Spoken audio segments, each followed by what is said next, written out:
मी एक मोलकरीण होते. माझे मालक मला मालकीनबाईजवळ झोपण्याचे रोज एक्स्ट्रा 500 ते 1000 रुपये देत होते. रात्री झोपताना मालकीनबाई मला जबरदस्तीने दूध प्यायला द्यायची आणि ते दूध पिल्यानंतर मला गाढ झोप लागायची. जेव्हा मी सकाळी उठायचे तेव्हा सगळं अंग आणि पोट दुखायचे. म्हणून मी एक दिवस गुपचूप ते दूध फेकून दिले आणि झोपण्याचे नाटक केले. त्या रात्री माझ्या डोळ्यांनी जे पाहिले ते पाहून मला आश्चर्याचा धक्काच बसला. कारण मालकीनबाई माझ्यासोबत. मला या बंगल्यात काम करून फक्त 1 महिना झाला होता की मालकाच्या एका नवीन फरमाईशने मला खूपच आश्चर्य वाटले होते. मला एक दिवस मालक म्हणाले की आजपासून तुला रात्रीचे माझ्या घरात झोपावे लागेल. हे ऐकून मला खूपच टेन्शन आले होते. माझी आई तर मला यासाठी कधीच परवानगी देणार नाही. माझी आई वडिलांच्या मृत्यूनंतर मोठमोठ्या घरात कामाला जायची. परंतु काही दिवसांनी तिला एका बंगल्याचे काम मिळाले, जेथून तिला एवढा पगार मिळू लागला की तिला दुसरीकडे कुठेच काम करायची गरज वाटली नाही. परंतु काही वर्षांनंतर आईच्या आजारपणामुळे ती पूर्णपणे घरातच राहू लागली. तिचे गुडघे खूपच दुखू लागले होते. डॉक्टर यांनी तिला चालायलाही सांगितले नव्हते. म्हणूनच ती आता कोणाकडे कामाला जाऊ शकत नव्हती. आमच्या घरात मी आणि आईशिवाय अजून 2 बहिण्या होत्या, ज्या शाळेत शिकत होत्या. माझे वय 20 वर्षे होते. घरातील सगळीच कामं आता मीच करत होते. पहिले तर मला वाटायचे की माझ्या लग्नासाठी एखादं चांगलं स्थळ यावं आणि माझी आई माझ्या जबाबदारीतून मुक्त व्हावी. परंतु तिच्या आजारपणामुळे मी तिला सांगितले की तू ज्या बंगल्यात कामाला जात होतीस पासून मी तिथे कामाला जात जाईल. घराच्या खर्चासाठी तर पैसे लागणारच होते आणि डॉक्टरांनी पण सांगितले होते की आईने जर बाहेरची कामं अशीच चालू ठेवली तर तिला अजिबात चालता येणार नाही. माझ्या आईची अजिबात इच्छा नव्हती की मी हे काम करावे, परंतु तिचाही नाईलाज होता. मी सकाळी 7 वाजता जात होते आणि संध्याकाळी 7 वाजता परत येत होते. आणि जेव्हा घरी जायचे तेव्हा आई दारातच माझी वाट पाहत बसायची. माझ्या आईला माझी खूप चिंता वाटायची. मला कामाला जाऊन आता 1 महिना होत आला होता. तेव्हा मालक मला म्हणाले की आता रात्री सुद्धा त्यांच्याच घरी राहावे लागेल. मला तर काही समजले नव्हते. म्हणून मी मालकाला म्हणाले, मालक, हे तर मला शक्य नाही आणि मी स्वतःही असं करू देणार नाही. कारण माझी आई तुमच्या घरी रात्रीचं राहण्यासाठी कधीच परवानगी देणार नाही. त्यावर मालक म्हणाले, माझी बायको बऱ्याच वर्षांनी आता गर्भवती आहे आणि कोणत्याही प्रकारचं दुर्लक्ष नको व्हायला म्हणून मी तुला रात्री इथे थांबायला सांगत आहे. माझी ड्युटी रात्रभर असते. मी दुसऱ्या दिवशी सकाळी परत घरी येतो आणि रात्रीच्या वेळी माझ्या बायकोला कशाची गरज भासली तर तिच्याकडे कोण लक्ष देणार? हे ऐकून मला थोडी चिंताच वाटत होती. मालक त्यांच्या बायकोला अशा परिस्थितीत एकटीही सोडू शकत नव्हते आणि मी त्यांची खूप जुनी कामवाली बाईची मुलगी होती. मालकीनबाई सुद्धा माझ्याकडे पाहत होत्या. त्यांच्या चेहऱ्यावरून हेच वाटत होतं की मी रात्री त्यांच्या घरी थांबावं. ते दोघं त्यांच्या जागेवर योग्य होते, परंतु मी माझ्या आईला आणि बहिणींना एकटे सोडून इथे कसं काय राहू? आणि महत्वाचं म्हणजे रात्रीच्या वेळेला एक तरुण मुलीने अशा दुसऱ्याच्या घरी थांबणं योग्य नाही. म्हणून मी त्या दोघांना साफ नकार दिला. मालक म्हणाले, मला दुसऱ्यांवर विश्वास नाही. मी तुला डबल पगार द्यायला तयार आहे. म्हणून रात्रीच्या वेळी तू इथेच थांब असं मला वाटतंय. परंतु मी परत नकार दिला. त्यावर ते म्हणाले, ठीक आहे, तुझी मर्जी. मी जर दुसरे कोणाला रात्रीच्या ड्युटीसाठी ठेवले तर मी त्याच मोलकरणीकडून दिवसाची ही कामे करून घेत जाईल. तू तुझ्यासाठी दुसरे काम शोधून घे. हे ऐकून तर मला टेन्शनच आले. कारण या बंगल्यात काम करून जेवढे पैसे मी कमवत होते तेवढे पैसे मी 4 घरं काम करूनही कमवू शकत नव्हते.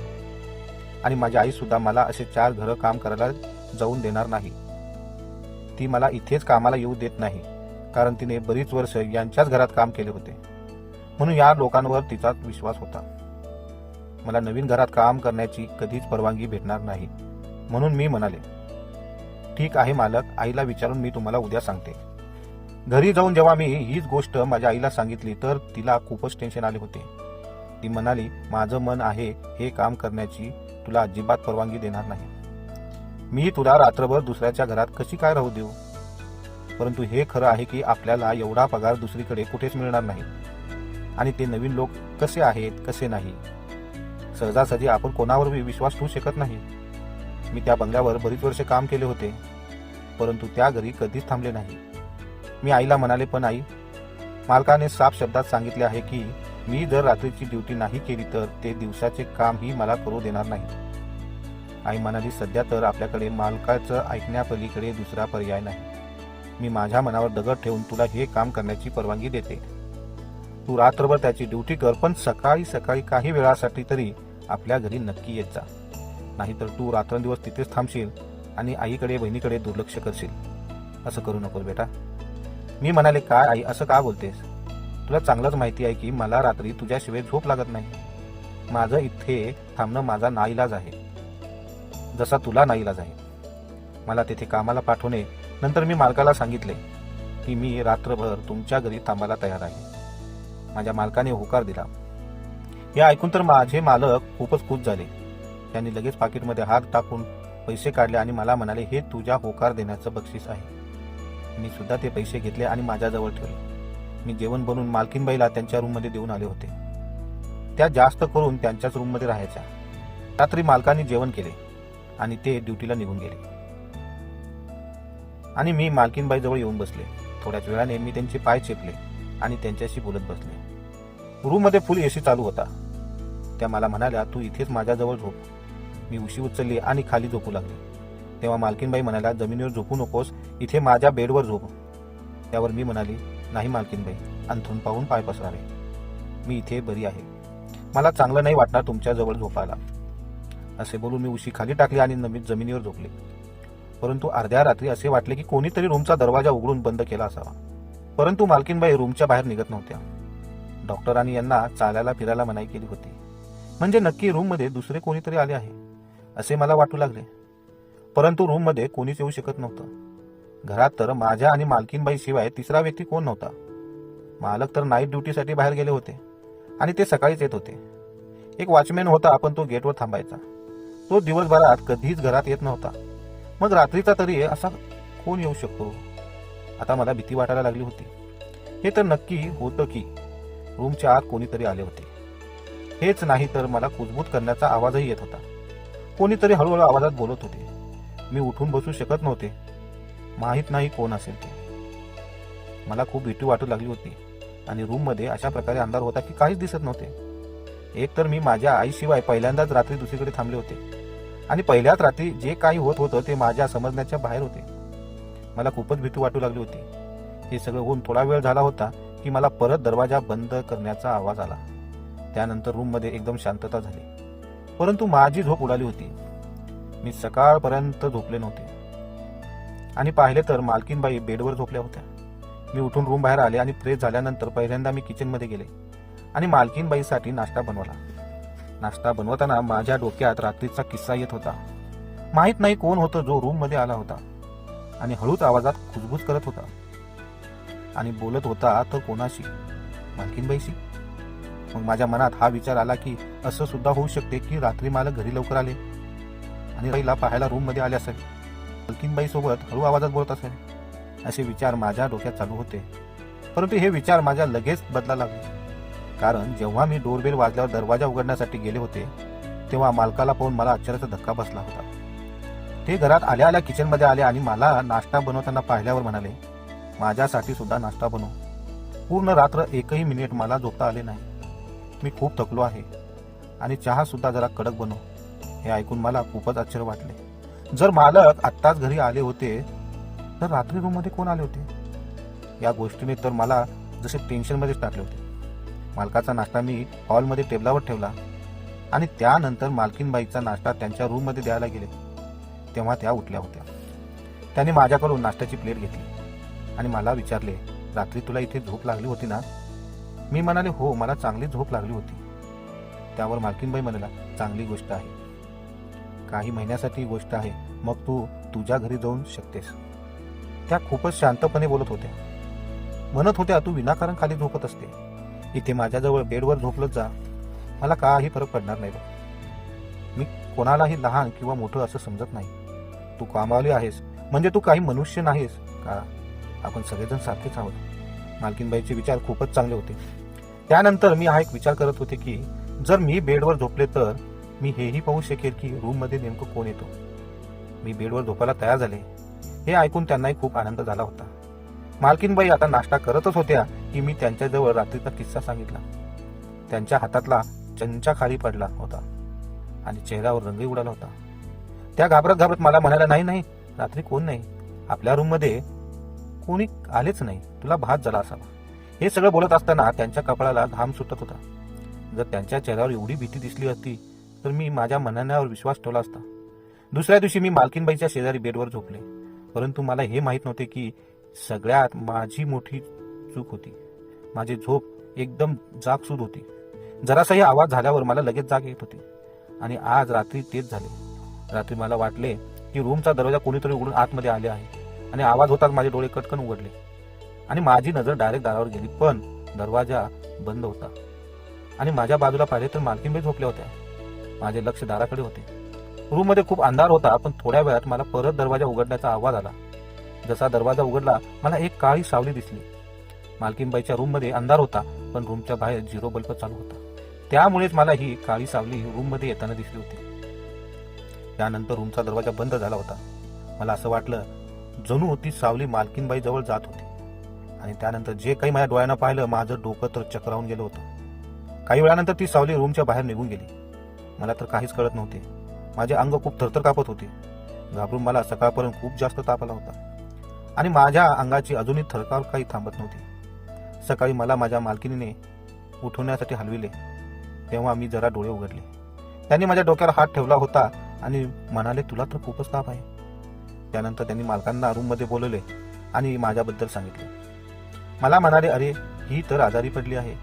त्यांनी मला डॉक्टरकडे नेले आणि गोळ्या औषध घेऊन दिल्या आणि मला म्हणाले, तू तुझी काळजी घेत जा, कारण तुला तर माहिती आहे की तुझ्याशिवाय माझ्या बायकोला सांभाळणारा घरात अजून कोणीच नाही. मी मालकांना काल रात्रीचा किस्सा सांगणार होते, परंतु मला बोलायलाही त्रास होत होता. त्याच रात्री मालकीनबाईंनी रूममध्ये आलेल्या आणि मला फ्रीजमधून एक बॉटल पण काढली आणि ग्लासमध्ये त्या बॉटलमधले दूध टाकून मला म्हणाले, हे दूध पिऊन घे, तू जास्त अशक्त वाटत आहे. मी सुद्धा ते दूध लगेच पियाले. तर थोड्या वेळाने मला खूप गाढ झोप लागली होती. मला जेव्हा जाग आली तेव्हा माझ्या डोकं दुखत होतं आणि मला चक्रा येत होते. मला एवढी कधीच गाढ झोप लागली नव्हती. मला आश्चर्य वाटत होते की मी आज एवढी गाढ कशी काय झोपले. आता तर हे रोजचे झाले होते. मालकीनबाई मला जबरदस्तीने दूध प्यायला द्यायचे आणि त्यानंतर मी गाढ झोपी जायचे. मला जाणवायला लागले की हे दूध पिल्यानंतर मला गाढ झोप लागते. म्हणून एक रात्री जेव्हा मालकीनबाई मला दुधाचा ग्लास दिला तेव्हा मी बहाणा करून रूमच्या बाहेर आले आणि किचनमध्ये जाऊन ते दूध बेसिनमध्ये टाकून आले आणि मालकीनबाईला सांगितले की मी ते दूध प्याले आहे. आणि त्यामुळे त्या रात्री मला ते गुपित माहिती झाली की मालकीनबाई नेमकं रात्रीच्या वेळी काय करतात. मालकीनबाईंना असे वाटले की मी ते दूध पिल्यानंतर गाढ झोपले होते. त्यामुळे त्याने रूमचा लाईट चालूच ठेवल्या होत्या. त्यानंतर रूममध्ये थोड्याच वेळात एक मुलगा आला होता. तो मुलगा तरुण वाटत होता. त्याचे वयही कमी होते. त्याला पाहताच मालकीनबाई उठून बसल्या होत्या. तो मुलगा मालकीनबाईला म्हणाला, ही मुलगी झोपली आहे ना, ती बेशुद्ध तर नाही ना, तू तपासून पाहिलं का, का ती झोपली आहे ना. त्यावर मालकीनबाई म्हणाला, नाही नाही, ती झोपली आहे, कारण मी तिच्या दुधात झोपेची गोळी मिक्स केली होती. त्यानंतर मालकीनबाई त्या तरुण मुलासोबत बाहेर जाऊ लागली. तेव्हा तो म्हणाला, तुझ्या नवऱ्याने पण काही मुसीबत घरात ठेवली आहे. काय गरज होती तुझ्यासाठी कामवाली बाई ठेवायची. त्यामुळे आता माझ्यासाठी खूप कठीण अडचण निर्माण होत आहे. त्यावर मालकीनबाई म्हणाल्या, आता मी काही करू शकत नाही किंवा काही बोलू शकत नाही, कारण त्यांनी माझी काळजी घेण्यासाठी या मुलीला इथे ठेवले आहे. तो मुलगा म्हणाला, पण माझे काम आवड झाले आहे ना. वॉचमॅनला तर मी पैसे देऊन घरात येतो. तुझी ही कामवाली एखाद्या दिवशी उठली तर मग आपले काही खरं नाही. त्या दिवशी जेव्हा तिला जाग आली होती तेव्हा मी तिच्या डोळ्याच्या पापण्या हलताना पाहिल्या. मला जाणवले की ती झोपलेली नाही, म्हणून मी तिला घाबरावला आणि दुसऱ्या दिवशी ती आजारी पडली. तो मुलगा त्या दिवसात बोलत होता जेव्हा मी पहिल्या दिवसाची सावली पाहिली होती. त्यामुळे त्या मुलाने असे दाखवले की सावली माणसाची नाही तर एक भूताची आहे. त्याच वेळेस त्याचे खूप विचित्र आवाज काढायला सुरुवात केली होती आणि मी या सगळ्यांमध्ये एवढी घाबरले की मला दुसऱ्या दिवशी तापच आला होता. परंतु आता मला समजले होते की ते भूत नाही, तो मुलगाच होता जो रोज रात्री मालकीनबाईला भेटायला येत होता. म्हणजे याचा अर्थ मालकीनबाईच्या मुलासोबत काहीतरी चक्कर चालू होते. रात्री असेही मालक ड्युटीवर जात होते आणि म्हणूनच तो मुलगा रात्रीच्या वेळी मालकीनबाईला भेटायला येत होता. दुसऱ्या दिवशी जसा मला चान्स भेटला मी सगळं काही माझ्या मालकांना सांगितले. ऐकून त्यांना खूप वाईट वाटले होते. ते थोडा वेळ शांत बसले आणि मला म्हणाले, तू माझी मदत करशील का? तू जर माझी मदत केली तर मला खरं काय आहे ते माहिती पडेल. मी म्हणाले, जसं तुम्ही म्हणाल मालक तसं होईल. मालक त्या दिवशी रात्री ड्युटीवर गेले नव्हते. जसा मालकीनबाईने बाथरूममध्ये गेल्या तेव्हा मी त्यांना मालकांना रूममध्ये बोलवले. मालक रूममध्ये एका कोपऱ्यात लपून बसले. रात्री मी मालकीनबाई बेडवर झोपले होते. नेहमीप्रमाणे मालकीनबाईने मला दूध आणून दिले. मी त्यांच्या हातातून दुधाचा ग्लास घेतला आणि जेव्हा त्यांचं लक्ष नव्हतं तेव्हा चोरून ते दूध मधल्या काचऱ्याच्या डब्यात टाकले. कारण आता मला माहीत झालं होते की या दुधामध्ये मालकीनबाई झोपेची गोळी टाकते. रात्री जेव्हा तो मुलगा रूममध्ये आला तेव्हा मालकांनी लाईट लावून त्याची कॉलर पकडली. हे पाहून तर मालकीनबाईच्या चेहऱ्यावरचा रंगच उडाला होता. मालक म्हणाला, तू कोण आहेस आणि माझ्या बायकोला एवढ्या रात्री कुठे घेऊन जातोस? तो मुलगा खूपच घाबरला होता. त्यामुळे एखाद्या पोपटासारखा पटपट बोलू लागला. म्हणाला की तुमची बायको वांज आहे. ती बाळाला कधीच जन्म देऊ शकत नाही. काही दिवसापूर्वी तुम्ही तिला घटस्फोट देईल अशी धमकी दिली होती. म्हणूनच ती गर्भवती होण्याचे नाटक करत आहे. मी तिचा सक्का भाऊ आहे. परंतु तुम्ही मला ओळखत नाही. कारण लहानपणीच मला माझ्या वडिलांनी माझ्या काकाला दत्तक म्हणून दिले होते. जेव्हा मला हे माहीत झाले की तुम्ही माझ्या बहिणीला घटस्फोट देणार आहात तेव्हा मी हे सगळं नाटक करायला सांगितले. आणि मी रोज रात्री हिला एका अशा महिलेकडे घेऊन जातो की ती वांज महिलांवर उपचार करते. कारण ती रात्रीच बोलवते. ती महिला तिच्या घरी उपचार करते. म्हणून मी रात्रीच्या वेळेला माझ्या बहिणीला येथे घेऊन जातो. माझ्या बहिणीवर खूप प्रेम आहे. मला कायम वाटते तिने गर्भवती व्हावे आणि तुम्ही तिला घटस्फोट नाही द्यावा. कारण या सगळ्या माझ्या बहिणीत काही दोष नाही. एखाद्या महिलेला बाळ न होणे हे देवाच्या हातात असते, ना की महिलेच्या हातात. मला फक्त तिचे घर वाचवायचे आहे. हे ऐकून मालकाला खूपच वाईट वाटलं आणि त्यांना त्यांची लाज वाटू लागली होती. म्हणूनच ते खाली मान घालून बसले होते आणि मालकीनबाई रडत होत्या. मालक म्हणाले, तू बरोबर आहेस. मूळ बाळ होणे न होणे हे देवाच्या हातात असते, माझ्या आणि माझ्या बायकोच्या हातात नाही. मी तुला वचन देतो की तुझ्या बहिणीला कधीच कोणत्याही कारणामुळे मी घटस्फोट देणार नाही. काही दिवसांनी मालकीनबाई खरंच गर्भवती राहिल्या आणि त्यांना काही महिन्यातच गोड बातमी दिली. गोडसं बाळ झालं. आता मालक आणि मालकीन खूप आनंदाने आपला संसार करत आहेत. मित्रांनो, तुम्हाला ही कथा किंवा गोष्ट कशी वाटली असेल ते नक्की शेअर करा आणि चॅनलवर तुम्ही नवीन असाल तर सबस्क्राईब करायला विसरू नका. पुन्हा भेटूया अशा एक छानशा व्हिडिओमध्ये. तोपर्यंत धन्यवाद.